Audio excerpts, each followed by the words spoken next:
I'm gonna trust myself. Oh, I'm gonna love myself. I'm gonna trust myself, love myself, believe in myself like I used to. Oh. Hey guys, welcome back to the 25-8 podcast. I'm Keith Kilgore here with Johnny Free, and today I'm going to call this episode the Hall of Fame podcast. We have a current Hall of Famer, Champ Bailey, and a future first ballot Hall of Famer, the phenomenal AJ Styles. I don't know about that. Yeah, we got one here. I mean, we got one for sure. Hopefully one day. It'll happen. You'll be there. It'll be first. Yeah. So, thank y'all for being here. Oh yeah, man. He keeps getting beat up by Logan Paul. It ain't gonna happen. Yeah, we were gonna ask how was Well, listen, I'm gonna tell everybody the same thing I tell my kids when AJ Styles loses. Alan Jones wins every time when that paycheck comes in the mail. So Showing up is a win. yeah, exactly. We're good guys. gotta love it. I'm happy with the match I had with that guy. So I mean, he's somebody forgot to turn something off. It wasn't me. I mean, you're talking about Logan Paul. This guy has how many followers? Yeah. I mean, so it was a benefit to me Yeah. to be able to be in the ring with him and do what we do and tell a good story and have fun with it. So Yeah. I'm happy with it. Yeah. What you think is gonna happen with the draft today, Champ? What's that? What you think is gonna happen with the draft today? Oh man. Well, I think a lot of surprises. I think there'll be more trades than we can anticipate. I do believe a quarterback's going first. I don't know who's gonna pick first. Maybe Tennessee does, but I feel like there are going to be a lot of trades. I don't feel like this draft is super stacked like that. There's some good talent, but we've seen some talent before, and I don't know if this measures up. Well, I wanted to bring up, so starting out, both of you guys, when y'all were born, we found out both of y'all were born on a military base. Yeah. Oh, shoot. I know you were born in military. Where were you born? Fort Campbell. All right. Kentucky. Camp Lejeune, North Carolina. Okay. Yeah. Here's what I think too. Mind you, I was not born in Georgia. I am a dog. Yeah. You know what I'm saying? I was born in Kentucky, but I'm a dog. But I think if you're born on a military base, you should be able to pick what state you want to be from. Because, point. yeah, I mean, it's not really, it's a military base. As long as we're American, I'm good. So anyway, I can change my I'm picking loyalty. Georgia. I feel you, though. I feel you. I would love to have been from Georgia. But, everybody sees me as a Georgia Bulldog, a Georgia resident, like a guy that was raised in Georgia. Yeah, I'm a Georgia boy. I promise you no one looks at AJ Styles and goes, man, I wish that guy would wear more Georgia stuff. I wear it all the time. I never thought. I didn't wear it today because of you. Because he's just wearing it for me. There's never a bad time to wear Georgia stuff. But look, You're not wrong. I thought nothing would ever come from me being born in Kentucky until a couple years ago, I got a call. Random guy, Frank Minifield. I don't know if y'all remember the name. He played cornerback at Cleveland a long time ago. I'm just happy I'm talking to Frank Minifield. He was like, hey, man, I'm over the Kentucky Pro Football Hall of Fame. We want to induct you into the hall. It's like I've only spent a year in Kentucky. I'll take it. Yeah, I was going to say, Well, take it. the other cool thing is both of you born in June. Yeah. Yeah, that's right. So We're just 20 talking. days apart. Yep. Second and 22nd. We're 20 days and 1 year apart. So, That sounds about almost right. twins. So where did you grow up at? Folkestone, Georgia. Folkestone. Okefenokee Swamp. Okay. Oh, yeah. South Georgia, man. I know Okefenokee, but Yeah. that's about it. That's all I got. We are the gateway to the Okefenokee Swamp. Yeah. I actually sit on the board of trustees for the Okefenokee Swamp. Oh, shoot. I don't know what that implies that you do. All right, so here's what it implies. You have this big place that you're aware of, but nobody goes there. There's there's hundreds of thousands of people that do go there, but people in Georgia are not aware of it. So it's a tourist attraction. But what we haven't done for the last 30, 40 years is invest in it. So now our executive director, she brought me on board. She got another good fresh faces on the board. And our whole mission was to get this as designated as a UNESCO World Heritage Site, which would increase tourism, which would increase, revenue made for the town, right? So it was more of an economic thing, which we need. I mean, it's a very impoverished area. I mean, I would say we're over 50% poverty.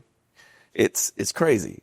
And this thing has been sitting there all these years. I grew up knowing about it, But we would only go for field trips, school field trips. But like, I mean, I'm not even close to that. I mean, Yeah. I'm familiar with Okefenokee Yeah. Swamp. You need to get down there, man. So yeah, I mean that they definitely should make money off of it. It's just when we were in Vegas, we went to the Hoover Dam. You know, Yeah. You know, And what does that do for Vegas? What do all these tourist attractions do for their communities? I mean, that's what we haven't done. So trying to reinvent that. Man, I got a little bit of beef too, because you keep telling everybody you're from Gainesville. You're from Chestnut Mountain. Well, listen, the Gainesville is the city of Hall County, which Chestnut Mountain is in Hall. But if you go to Johnson, you can't say you're from Gainesville. Oh, well, listen, nobody knows. They don't really know where Chestnut Mountain is, so there's that. So There is that. And Yeah. when I'm in I don't. when I'm in a different country, I say I'm from Atlanta because no one knows where Gainesville is. So like, I have to make sure that. Just like when I lived in Washington, I lived in a little country town in Washington State, but I always tell everybody I lived in Seattle. But Seattle was 45 minutes away. Yeah. That's your city. Yeah. Right? Yeah. I mean, my city was Jacksonville, but I would never tell somebody I'm from Florida. See, Ever. that's right. I don't blame them. We did some research though, and I know, me and you growing up together, but you seemed like you had to drive from the time you were a little kid, watching some of the stuff your coaches were saying, and everybody that I know that's really successful, it seems it starts at like 5, 6 years old. Just Everything started early. Yeah. From where we grew up. Like, think about it. Like, we were riding our bikes all over town. Eventually, those turned into four wheels, right? It just was what it was. I mean, the funny thing is everybody knew everybody. So catching a ride here, catching a ride there, you get stuck on the side of town. Somebody 12 years old drive you back home. Like it was like that. So I was one of those kids and we just learned. And I had older siblings.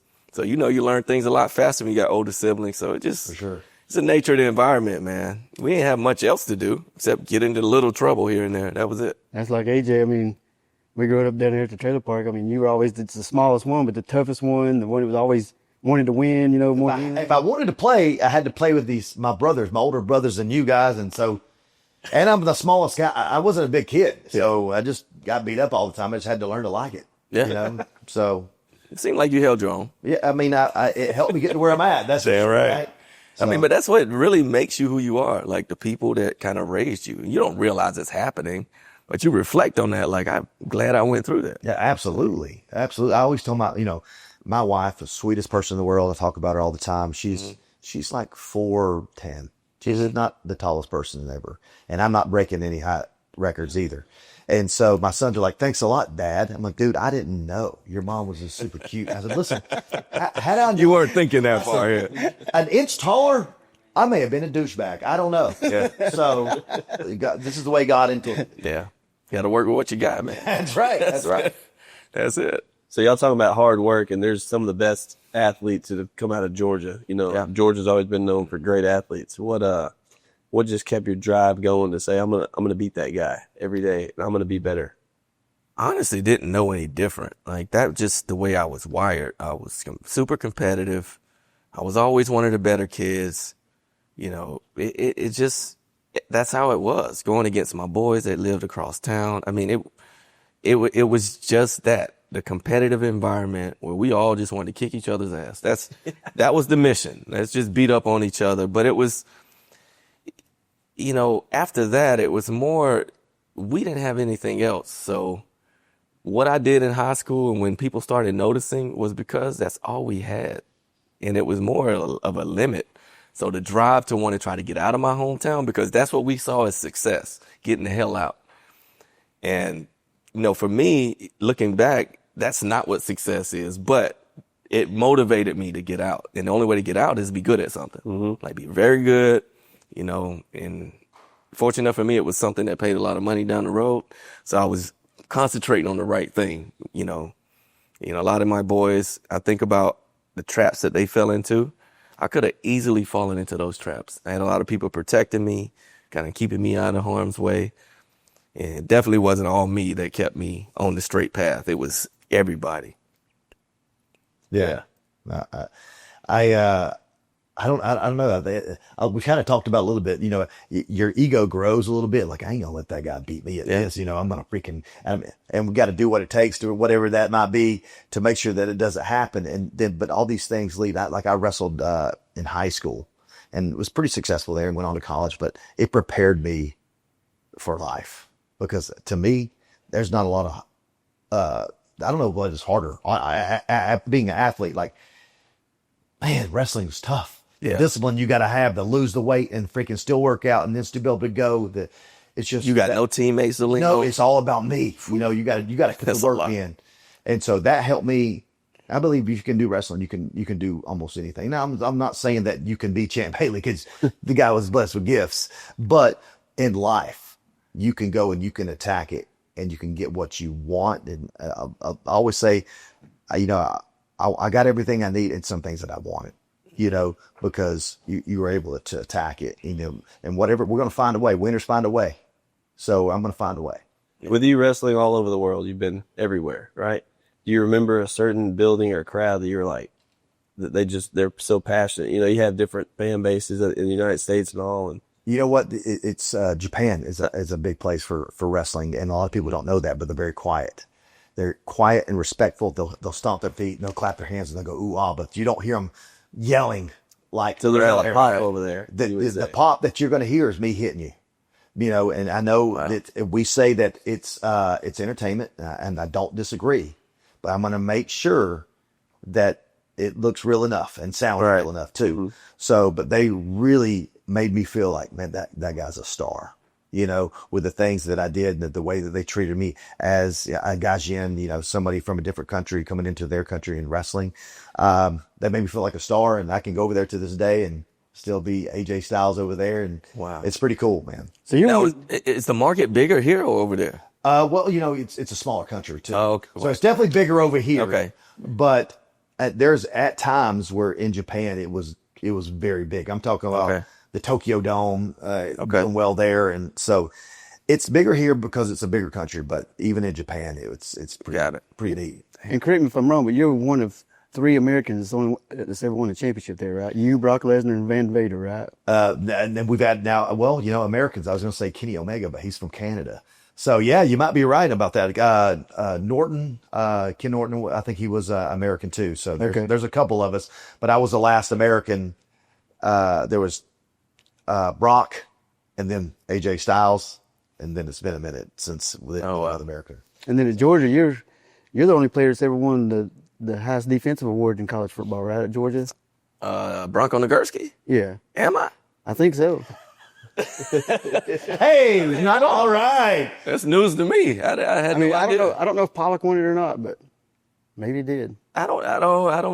Yeah. I don't know. Did you do remember? I did win it. But I was trying to think of something else. But that's the only one that I remember is Bronco Nagurski. Yeah. Damn. Wow. I was in Charlotte for that.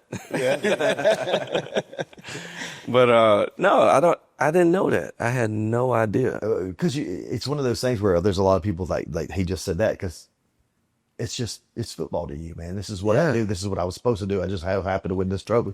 You know, it's not like you're not taking pride in it. You're just like, oh shoot. Dude, you really have to sit back and really think like back and then really like reflect on what you've done. Cause sometimes you just forget, like you say, you just in the moment, you're just doing what you do and what you've always done. Now, so for you to say something like that. Now, one thing I did hear was there was less than 20 college football Hall of Famers from Georgia or something. Yeah. And I was surprised by that because I just think about Georgia as a football powerhouse. Yeah. Yeah. But then I think about all the defenders that came. I last played in 98. Yeah. So we're talking about 26 years of football. There has to be somebody else who won the Bronco Nagurski. I can name some good defenders. Oh, there were some good ones, but I couldn't find. Hey, that's a good one. That's a good one. There I you got to go. take that one. Yeah, man. Yeah, I got to take that Hey, guys, just so you know, and just there you go. There you got go. it well. I remember being in Korea and watching Champ playing for Georgia when I was in Korea, and all these guys, they just give me a hard time, because Georgia wasn't great at that time, but they were Right. good. And they're like, oh, you guys Champ Bay, that's the only reason you get up. That's, because we had to get up at 3 o'clock in the morning and watch football. Right. So Dude, I remember I was like, man, what a freaking cool name, Champ. Like, right? Like, what a cool name. And then his brother, Yeah. Boss. Yeah. Like, whose name is these kids? So, yeah, those are, Boss is living in Jefferson, right? Yeah, he's in Jefferson. Yeah. well, there you go. So when was a pivotal moment for both of you, this question? When did you guys know that you could do it? Like, when did you know this is what I'm going to do? Wow. I don't know when I knew. Well, I didn't know until I got to college. I mean, everything, you could see my trajectory was taking me there. But you're not certain until that moment actually comes. Like after my sophomore year, I was like, oh shit, it's here. Like, I got a chance to be the top corner taken. I just got to stay healthy, do what I do, whatever. It was still just football, right? Yeah. But when I felt like I could do it, I was 6 years old. Like it was because of how I saw myself around my people. And we had a lot of athletes around us. And by the time I actually touched the ball when I was 8, I ran for a touchdown. So it further solidified like, hey, this is it. I was a running back at heart. Like I played running back all my whole life, even in the league a little bit. So touching the ball was always something I wanted to do. It was George's idea to move me to corner, which ultimately I played both ways. Well, hold on a second. So what were you brought in as? Corner. A corner. Okay. Yeah. But Coach Donnan told me he was going to allow me to play everything. And he stuck to his word. I mean, it helped us, but damn, I didn't think he would actually do it. Right. He actually did it. That's crazy. When did you decide you weren't going to be a basketball player? I can tell you exact moment when I realized I was going to be a basketball player. Yeah. Went over to a friend's house and he had grown 6 inches and I'd stayed the same. I was like, this is a lot harder. Alan was a baller. He was a basketball player. I played basketball, baseball. Then I quit basketball and played and wrestled and played football in high school. Yeah. These are things I wanted to do, and just I don't know. I didn't have the speed of Champ Bailey or the presence, but it was somebody coming up and talking to me about wrestling because wrestling was popular. Probably 96, and that was starting to get real popular back then. And I went and wrestled in college for a little bit, and then I came home and some guys offered me a chance. Like, hey, we're gonna go find a place to train, and I was like, okay, to be a wrestler, okay, I'm sure you find something. They found stuff in Cornelia, Georgia, was very close to us. Oh, wow. So I went up there, and the trainer gets us in there and has to take us a bump, boom, fall, boom. And as soon as I took that fall, I was like, I can do this. I can do this. Yeah. And you couldn't have told me any different. I was obsessed with it. I didn't have a lot of opportunity to watch wrestling as I was growing up because we didn't have cable. We had the antenna. We had to go outside and twist it to get. Yeah, but those days. Yeah. So not a lot of opportunity to watch wrestling, but I always enjoyed it if I got the chance to see it. But it was at that moment. I just started getting tapes from everywhere I could possibly get them and just got obsessed with it. I remember sitting in the living room and I'm training to be a wrestler, and I'm watching wrestling and it's Japanese wrestling. The commentators are totally speaking in Japanese. I have no idea what they're saying. My wife said, can you turn that down, please? You don't even know what they're saying. I'm like, oh, she's right. Let me just turn it down a little bit. But no one could have told me different. And I was going to find a way, and bless her heart, my wife had to go to these independent matches, these outlaw, matches that I went to, and who knows where, in the crappiest places and armories and whatnot. And I drug her with me. And guys, once in my life, I was right. I told her one day this was going to pay off. And I've never been right about anything else but that one time. So that's all I got. Almost every successful person bets on themselves. Absolutely. Every person. But that's why it worked. Yes. Because you knew it would work. So you're the one doing the work. You're putting in the time. Well, let me ask you this. Yeah. Did you have a B plan? No. I didn't either. You know what I'm saying? I was prepared for a B plan, but I didn't focus on it. Yeah, no. Right? Like, we know, like you say, you can do anything in life. You go be a wrestler, you can do anything. But you're not thinking about anything else except what you're doing. 100%. Yeah. Like, I didn't realize all this stuff translate to the real world until I actually got in it. And then it was like, oh, yeah, there's no integrity over here. So I don't want to work with that person. So I could kind of pick my teammates now, When I played ball, you just had to work with who you, right. But we all knew the mission. See, everybody's mission is a little different out here. So it's mission over here, mission here. So when I can get in sync, it makes all the difference. You know what? I realized that people are hoping for you to do well, but they're praying for your fall. There's people like that all around you because they're always going to be a little bit jealous. So being able to pick who you want to be around and associate with can definitely influence you to do better. Absolutely, man. Absolutely. As a fan of wrestling, do you have a favorite match as a fan, like watching the one you got to see whether it be in the 80s, 90s, 2000s, or So I'm a student of the game. I still watch wrestling. I still watch old stuff. Me and a buddy and I, before we work out, we'll work out tonight, but before we work out, we're going to watch a match. I didn't realize how good Mr. Perfect was, Kurt Hennig. Oh, wow. And you watch his matches, and knowing what I know, I'm like, how did he do that? How does he do these and change his directions the way that he's doing it and slides to the pole and takes a nut shot? Like, how did he do that? Like, little things that he did made it look so easy and so effortless. But the truth is, it's very hard to know where you're at in the ring at all times. And he is one of the greatest. I don't think he was Mr. Perfect because he actually hit shots behind his back and without looking. He was Mr. Perfect because everything he did, he made look perfect. Okay. yeah, he was incredible. I'll tell you something interesting I heard you talking about was Marvin, or I guess it was Marvin Harrison was one of your favorites that you covered.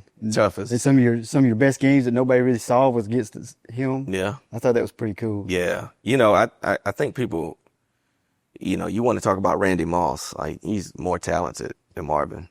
Even T.O., like, more talented. I could probably name a few more guys. But what made him so tough was he was consistent and he had Peyton Manning. So the quarterback, if you got a quarterback that's not going to make it easy for the corner, everything gets hard because I can never touch the ball. I might have one breakup on Peyton out of the 4 or 5 times I played him in the league.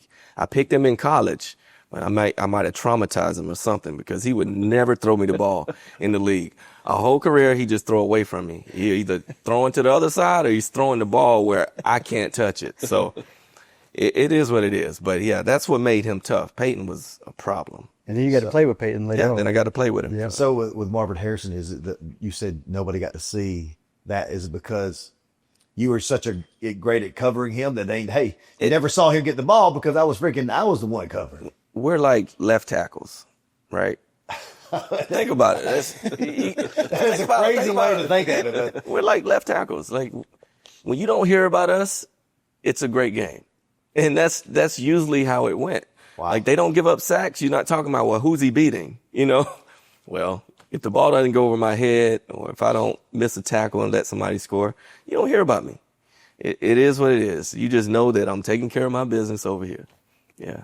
And that's one of the few positions in any sport where you are not productive, but super productive. No news is good news, right? No news is good news. Great way to say it. So when both of y'all, I know both of y'all have had setbacks in your career, so I know you've had the injury, you've had injuries. So Yeah. But we talked. I think we had the same injury. Okay. Yeah. So the foot injury. yeah. Okay. Yeah. That shut me down. It sped him up. No, it did not speed me up. That's not what happened. It definitely didn't speed me up, and his may have been a lot worse than mine, honestly. But like I was telling Champ, I was like, man, maybe you've heard of this injury, the Liz Frank injury. He goes, yeah, I've heard of it. And I was like, oh shoot. So both going through the same injury, that'll test you, man. Oh yeah. That was the biggest test I've ever had is going through that injury. The injury is not the problem. It's the recovery. Yeah. Trying to recover from the injury is the problem. Yeah. And if you got a foot injury as a corner, everything is about my feet. Like, everything. My whole game is predicated on my feet being great. And I was already old, and then I hurt my foot. Oh, ancient. So it was a nightmare. Yes. Did you have a favorite game or memorable one of yours? Favorite game? It depends on when I'm saying this, right? But I always go back to my first game. My very first game, I'm with Washington. I just got announced I was starting like 2 weeks before that. So I think I started the last preseason game, and I'm like, oh, yeah. Shout out to our friends at Turtle Box Audio, built for the bold, loud enough for any adventure. Whether you're on tour, at the tailgate, or grinding after hours, Turtle Box brings the sound that matches your hustle. Tough, portable, and 25/8 ready. First game of the season. I mean, I grew up watching the Cowboys because they were winning. So I was a big Emmett fan. Wore number 22 my first game. When I scored on my first touch, I thought I was Emmett. Okay, so we got the Cowboys. First game of the season. Emmett, Michael Irvin, and Troy Aikman. My first game. I know. Holy crap. And I picked Troy Aikman that game, too. Emmett gave me a concussion, and Michael Irvin gave me, he helped with the concussion because he would block you, but he would grab you like this and then bop. So that was my welcome to the NFL moment, and he was a problem out there at wideout. So that's one of my favorite. We lost in overtime. It's one of those games that it's one of those must watch. Well, it was, but there's so many more games since then. That was 1999, my first game. I think it was triple overtime or something. They beat us 56-49 or something crazy. Wow. Yeah, it was crazy. I don't know. It was a high scoring game. We played no defense that day. The only problem I had that game is I went out cramping, and Michael Irvin ended up scoring 2 touchdowns later on. Just the nature of the game. You can't miss, man. Did you know when you got the NFL, like you were a starter? Were you immediately a starter, or you had to work for that position? Yes, there was a guy in front of me. I mean, it was clear that I was better, but he was a veteran, and he actually taught me. He knew the writing was on the wall, but he taught me a lot. And I had Dal Green as well, which was another coach on the field. So, I mean, I just fell into great hands. They needed a corner. I knew it before they drafted me. I felt like I was going there, and I ended up there. I mean, it was perfect. It's perfect. Darrell Green, wasn't he one of the fastest in the NFL? Yeah, probably still is. Hey, man, this dude is 60-something years old. He still moves around pretty well. But, yeah, when I got there, they used to run the 40. But they would never say his times out loud while we were running. You just always see it on the sheet. Like, he ran a 4.2 or something. Like, Good grief. Now, you ran a 4.2 draft also, right? Yeah, but, you know, they wouldn't let Darrell Green be second. So I was like, I know I'm faster than him. Like, there's no way he's faster than me. He's 37, 38 years old at the time. There's no way he's faster. But yeah, I took second place. What was your aha moment in the pros? Like, when you was it the TNA guys? Was it Christopher Daniels, all those guys, or was it? I don't know, man. I can't tell you when exactly was that. I never. Here's even to this day, man. I just really don't feel like that guy. Yeah. I don't feel like I'm whatever some people may say about me. I don't even like to say it because it's ridiculous. So I still feel like there's always somebody out there who's better or do something better. So I'm always fighting to get to that point where the older I get, the harder that's going to be. You know, like so. I just kind of accept the fact that if I feel like I have a great match, I'm not going to watch it because I don't want to know. I'll pick it apart, you know, so I'm just going to let that be. And, you know, but I don't know that I've ever really had, maybe again in Japan, or maybe it was when I made my debut at the Royal Rumble and people were ecstatic. Yeah. And I was like, oh, I got some fans here. That's great. Yeah. So maybe that was the moment I thought, okay, I can be here and do this. So Even when I saw it, like we were all watching, me, Nathan, Jay, everybody. When you come around that curtain and then people went crazy, I mean, we all got goosebumps because we were just like, yeah, that's our boy. I mean, yeah. It's nothing like it when you see somebody when they're nothing and then there's something. Yeah. And it's like, damn. Yeah, that's special. That's the moment, man. Because you work for it, man. You always like to see people when they actually bury themselves in their work and then they come out on top. There's nothing like that. Right. I mean, you'd love seeing that. Yeah. I'm like, always. Yes, man. Always. You're going to make it. And you tell them, like, I'm telling you. Yeah. And then you see it happen. I see it on social media sometimes, too, just from afar from people. Like, I see this young rapper, I think he's in California. He just started doing shows in his backyard. Now he's got millions of followers. And I saw that happen in real time. Like, damn, who is this kid? And all of a sudden, he's singing at the San Francisco Giants games. Got their theme song. Like, I love to see people put the work in and then it materializes.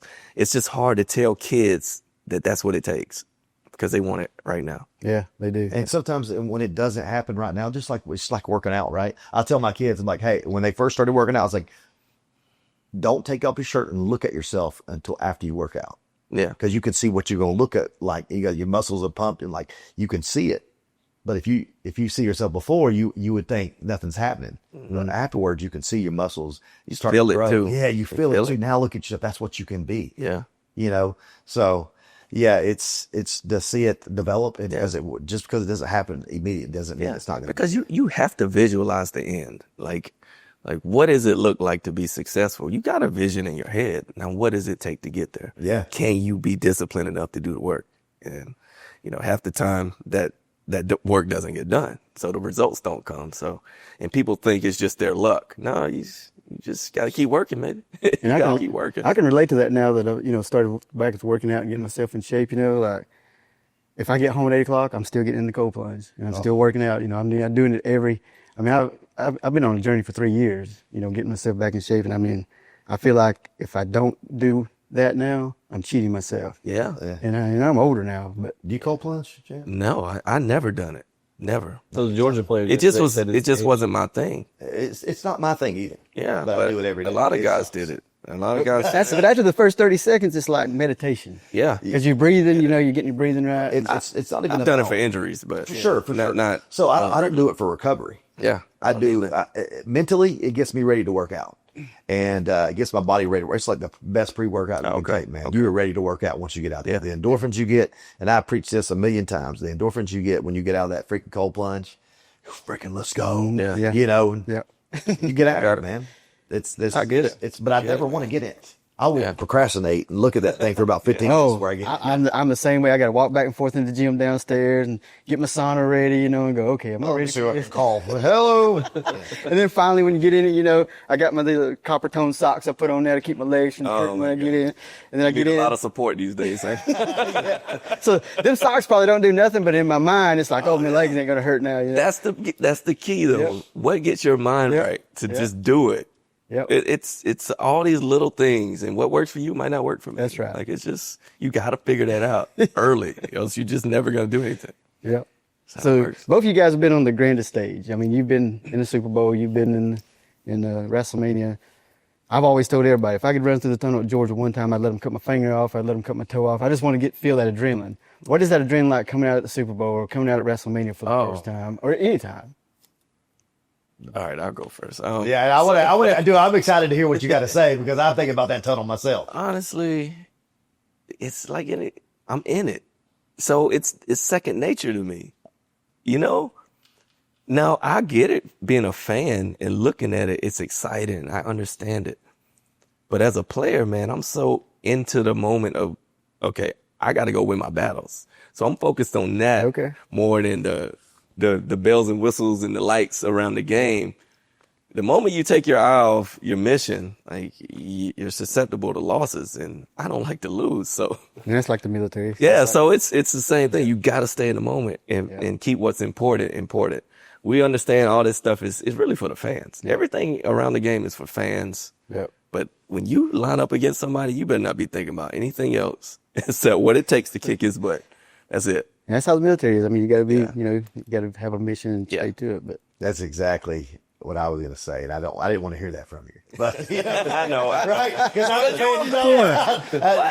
Because we walk through that curtain and your music's playing and freaking.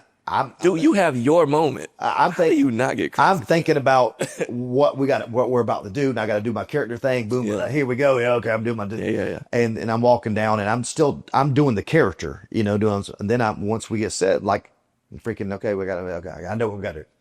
That's what I'm thinking about. Yeah. Just like what you said. I'm thinking about what I've got to do. Yeah. And making sure the character gets over, make sure I have in my head what I need to get done in that match because, You want to perform well, right? that's it. But all your performance starts right when that curtain opens. Yep. So that moment for me, like watching it, it's like, damn, it's all about you. Did you there's ever nobody else? Did you stop getting? And I'm speaking from experience. There's times where I don't get those butterflies anymore, man. I don't get that. I'm not getting amped up. I stopped getting them as much as I did. Yeah. Was that something that happened to you as well? You have moments where you feel very confident, but I think there's always some level of butterflies, some level for me, because it's just the uncertainty of the game. Like, Mind you, I think I've done this over thousands of Yeah, times. right. But that might be a little bit different, but yeah, because there's so much nuance in the game. Like, I don't know what my teammate's going to do. I feel like I know because we practice all week. So there was a little bit of confidence there, but I've had moments where guys let you down, guys quit on you during the game. There's a lot of that. So as a team, man, there's a lot of uncertainty because you're dealing with multiple personalities, multiple, experiences, everything. It's just so much can go wrong. as different as what you've done and what I'm doing, and even I've talked to NASCAR guys. everything we do is pretty similar. Yeah. You know, because there's always a team involved in Yeah. this. Like I'm dancing with somebody in the ring. Yeah. And, you know, not only him, but I have the referee too. Like we're all doing this dance together. Or it could be a multiple guys because it'd be a multiple match. And I'm depending on these guys to be where they need to be at a certain time. And when they're not there, Yeah. you know, Think about that. You know, That's so all. I understand what you're saying. It's just so crazy that even though it's so different, it's Yeah. very much the same. Yeah. Yeah. And you talk about the lights and the freaking tunnel. That's for the fans. That's for the fans. Bro, It has nothing to do with us. for the fans, man. It's It has crazy. nothing to do with anybody putting a helmet on. Like it's all about the fans. As we've shown, we can go out there with no fans and play. We've shown that. Yeah, Like, yeah. Oh, man, that sucked. It sucked.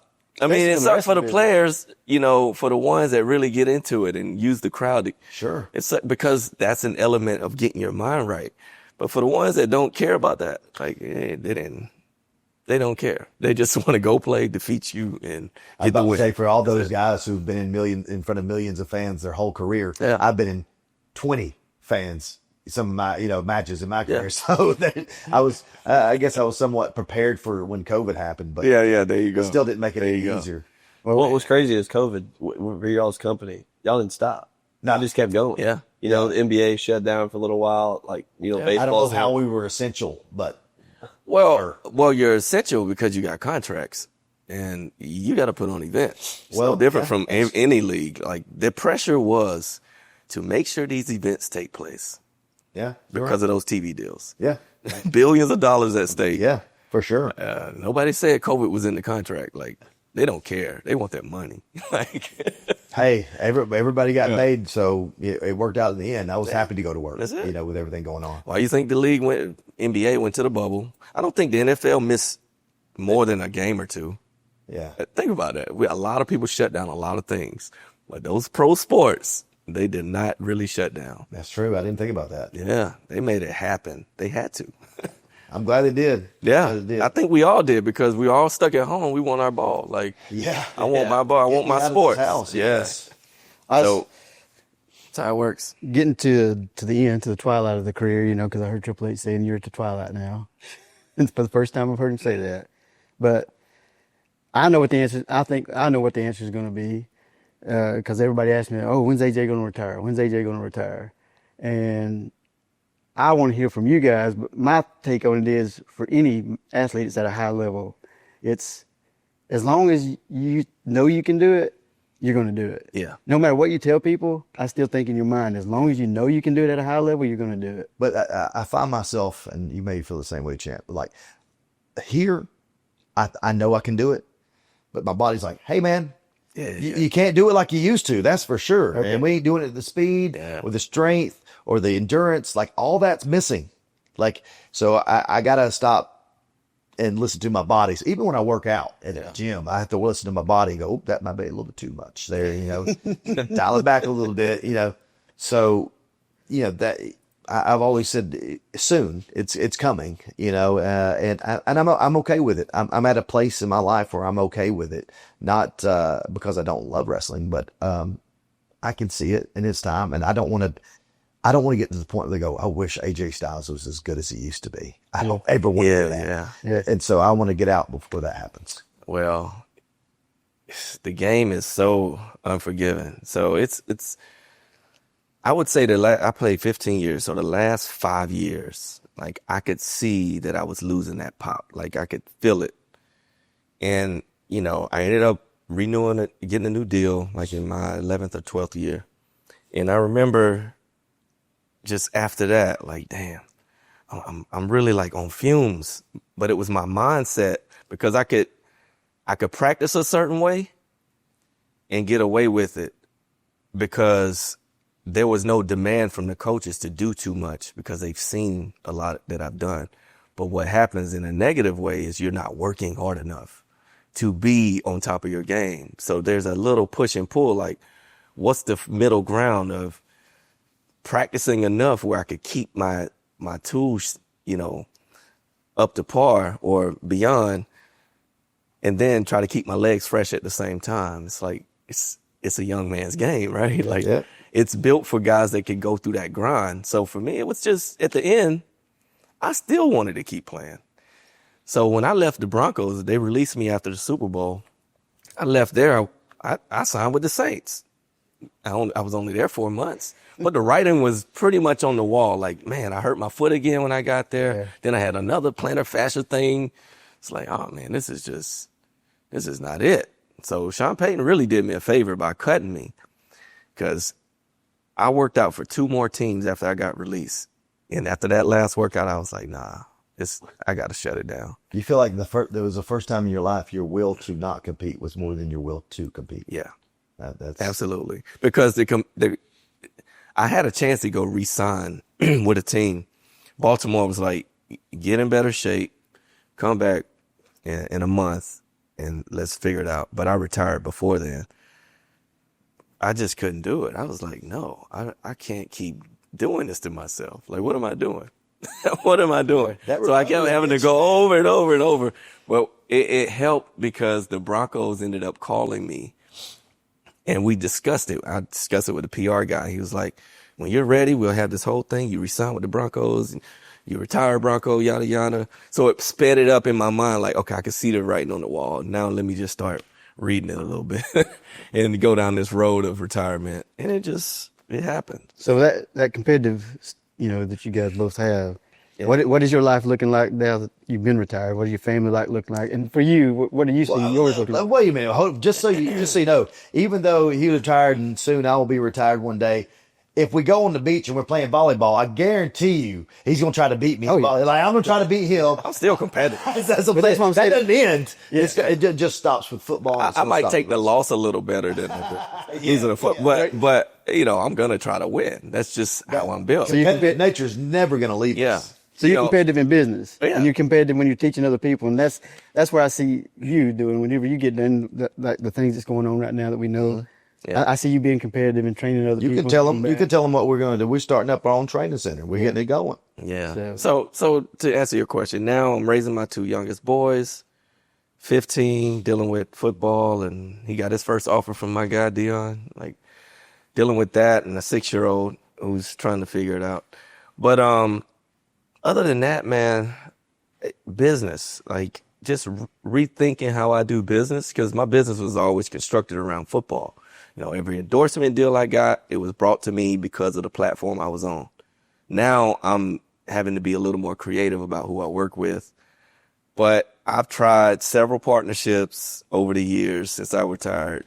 And it goes back to something I said earlier, man. I couldn't pick my partners in football, but at least the mission was clear, right? Out here, everybody has their own mission. That's so right.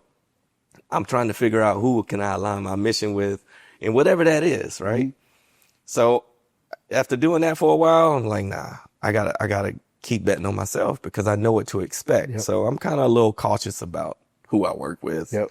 Good thing is I got a good group of people I work with, and being in Georgia, there is nothing more powerful than that G. And fortunate enough for me, and I tell kids this all the time that are trying to walk that same path, you never know who you're going to come across, and you never know who you're going to come across later to help you when you're older, out of the game. You don't know when you're going to hang them up. Yep. I guarantee there's people that you go to school with, play ball with. I do it now in real time. So I give them examples. Like, that guy was a walk-on when I played, but we work together now. All he remembers is I didn't make him feel like shit for being a walk-on, right? Yep. Like, and I treated him like a real teammate. Yep. So it's a lot of those things that you don't think about when you're in it, because you're on this platform. Everybody's telling you how great you are. It's easy to have a bad day and say, man, I don't want to sign that. I don't want to do that. I'm not taking pictures. But man, what I realized is that is probably the most important thing I did throughout my whole career was not make people feel like shit around me. Like, I always made people have a great impression when they were around me. If every kid could do that, opportunities will fall at your feet when you're later in life or you need help with something.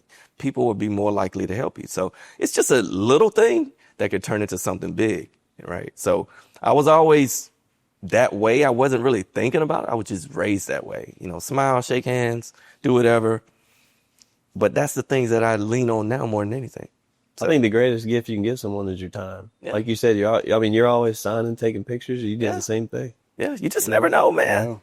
You don't know. Like, you just don't know. What would we be like without them, right? Like, they were the reasons why we get where we're at, So why would we take the time to make them feel special? And I can tell you this, and you know what I'm talking about, dude. You meet that little kid, and you've made a fan for the rest of your career. Yeah. And and since he's such a fan, he's going to bring his mom and dad to the show too. You're doing things to benefit yourself in the end, not just because you shouldn't do it just because, let me be nice so I can make more fans, but because you genuinely appreciate them as people. Yeah.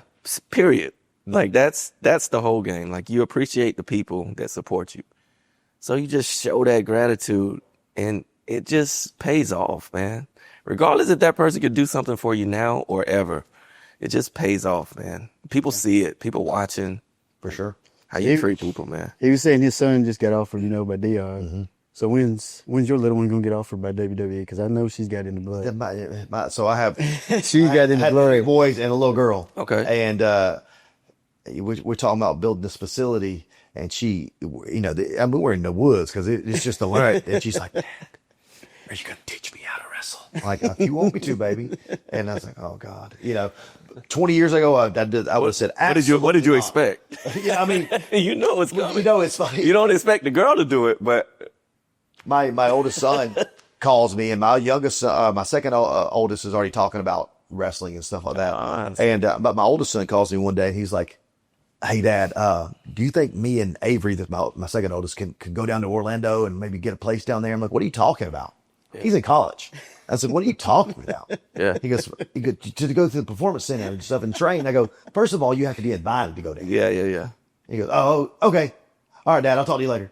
So I call him a week later. I was like, "Hey, man, what's the deal?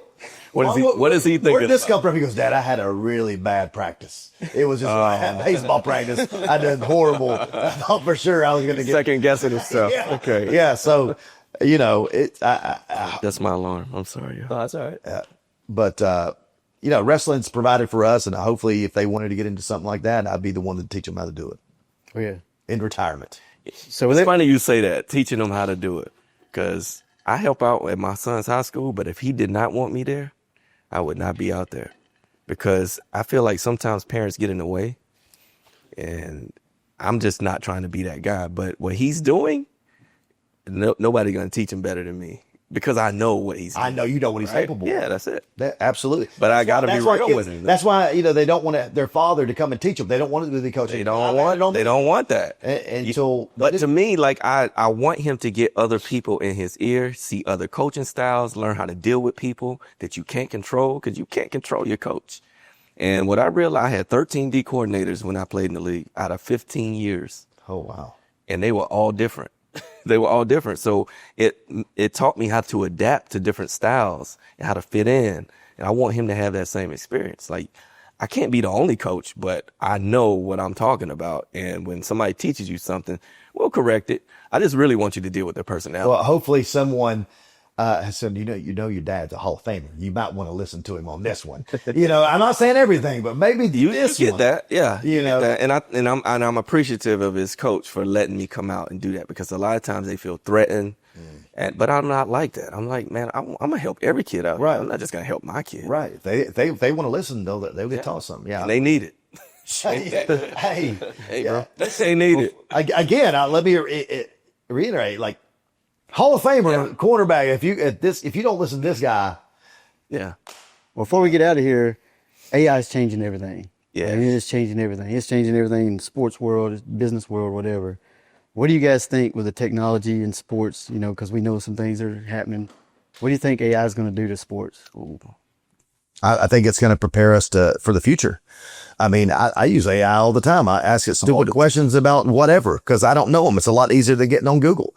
Yeah. So it's going to prepare guys if they want to know how to work out better, if they want to know how to get faster, stronger. You can ask AI, and it's going to give them the best answer that the internet can provide, because that's what it's all about, is getting information from the internet, right? Mm-hmm. So I think it's just going to prepare these athletes for the future. If they want to be the best, here's the way to do it, and you can find the information for it.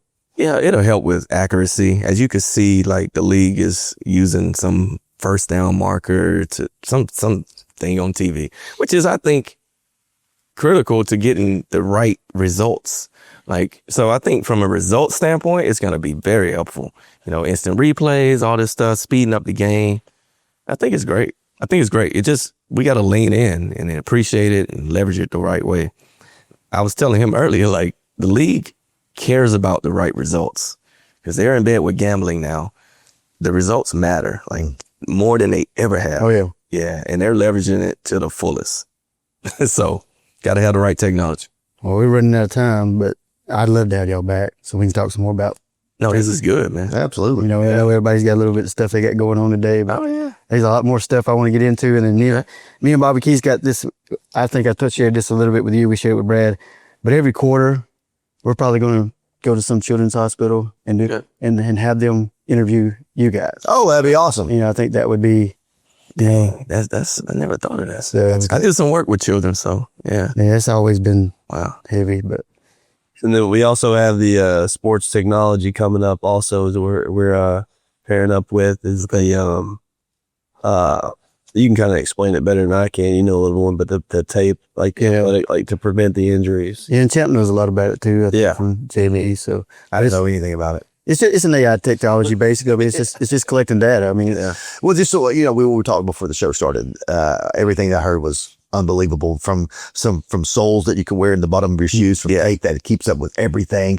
I mean, can you imagine? I was just saying how I wear this Garmin watch all the time because I want to know how my body's doing, and to have something I just wear, you know, in my shoes and never think about it. Yeah, I'm just mad it wasn't 30 years earlier. Right. They say it can like prolong your career. Yeah. think about what it's going to do for childhood obesity. Yeah, man. Yep. You know, for parents. I think it's one of the things we don't invest in more than we should is in preventative methods. Mhm. And anytime you can prevent injury and problems, you got to put money behind it. Yeah. So I'm looking forward to seeing how this works out.